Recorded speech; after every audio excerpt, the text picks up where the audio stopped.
Hi, welcome. I've made this little 7-minute video for two reasons. First, to introduce Retinal Art, which is a new style that I've been working on. And secondly, talk about how I work with people. So first, on the left you see a landscape. This is a recent one, just did it. And on the right, you see the Retinal Art version of that same landscape. They are the same basic image, but they're different. This is an approach to how the eye actually works. So let me try to describe what retinal art is.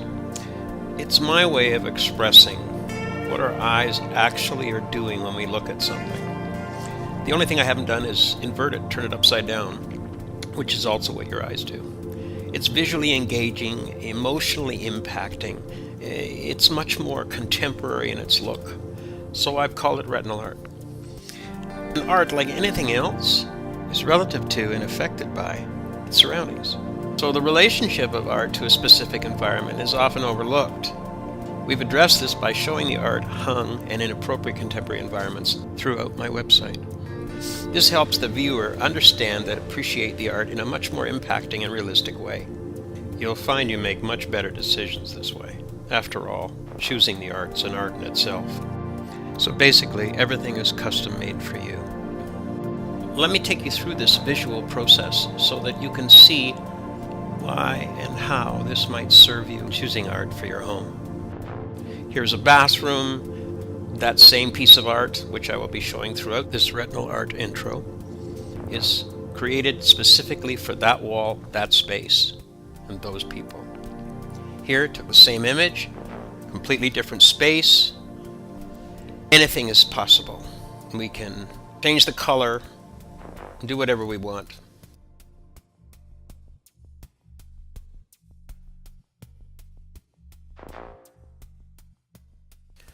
So I provide a very personalized service.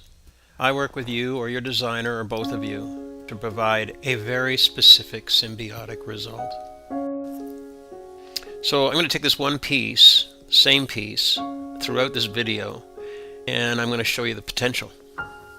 So I'm blowing it up. I'm blowing a very small piece of it way up. This will give you an idea of the resolution that I work with. It's a little overdone, but I never know what's going to be required, so I'm prepared all the time. That little box you're looking at, that's what you see in the background. And that's a basically 14 by 40 foot piece of art. So in order to really understand it and appreciate 14 by 40 feet, you need to see it in context. And I'm a big proponent of context, especially when it comes to art. So here we have, I made a little banner and I've hung it on the side of a building. This is a 4-story building. And even at that, without people, it kind of, you need the people. So I put little people in the bottom for you to get a better feel for it. Now this is a small vertical slice of a much bigger piece of art. So this is the original horizontal creation from which I took the slice. As you can see, I could produce this piece 200 feet long.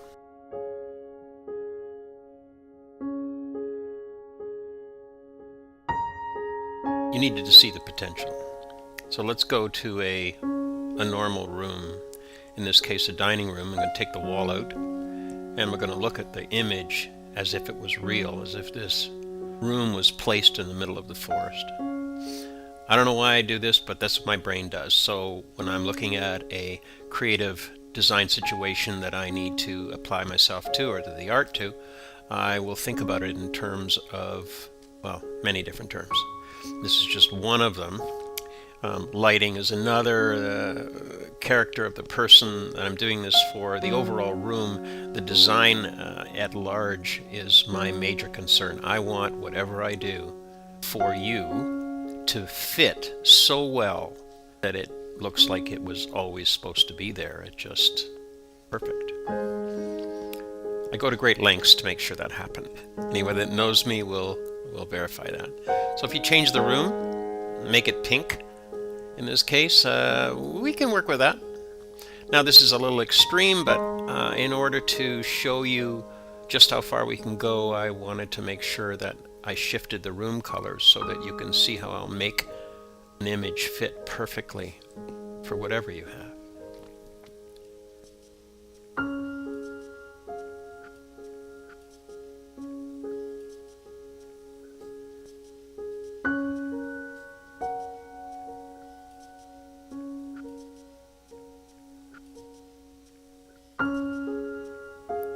Different room, different situation, same image.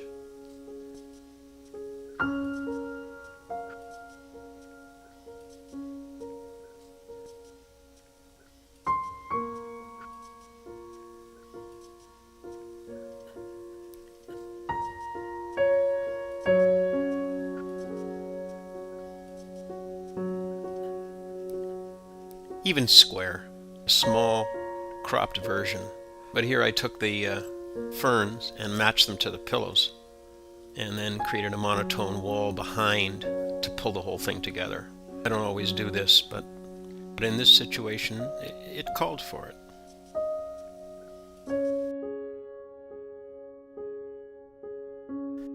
So here's some of my new work for 2015 in real-world situations, including varying subject matter. So here we're going to go through some rooms, some bathrooms, bedrooms, kitchen, dining room, living room, just to give you a quick overview of how I work and some of the new art and how it's applied in a real-world living situation. This room, this bedroom, is designed around memories more than anything else, and the blue is the natural complement to the orange. So in this red room you've got a feminine or masculine theme, but sticking with the reds. Anyway, you get the idea. So you go through the living room you've seen before, then a wall that's changed according to the art. Sometimes it's really nice to make a key wall, an accent wall that kicks the art. So what I'm doing here is just painting the wall to go with the painting, to go with the art. By the way, is there any reason kitchen art has to be wine and bread and cheese and fruit? I don't think so. So here's a room that required one large dynamic piece. But the piece that we like best is a little too hot for the room. So we just pull the color back, pull it back till it's perfect. Now it fuses with the wall and the environment rather than taking over. Here's an example of a dining room wall that was created for the art rather than the art for the dining room. Sometimes you have to enlarge, or in this case reduce, the size of a piece so that it fuses with the room properly. So I hope you enjoyed. On the website you can do this at your own pace and with only the subjects you actually want to look at.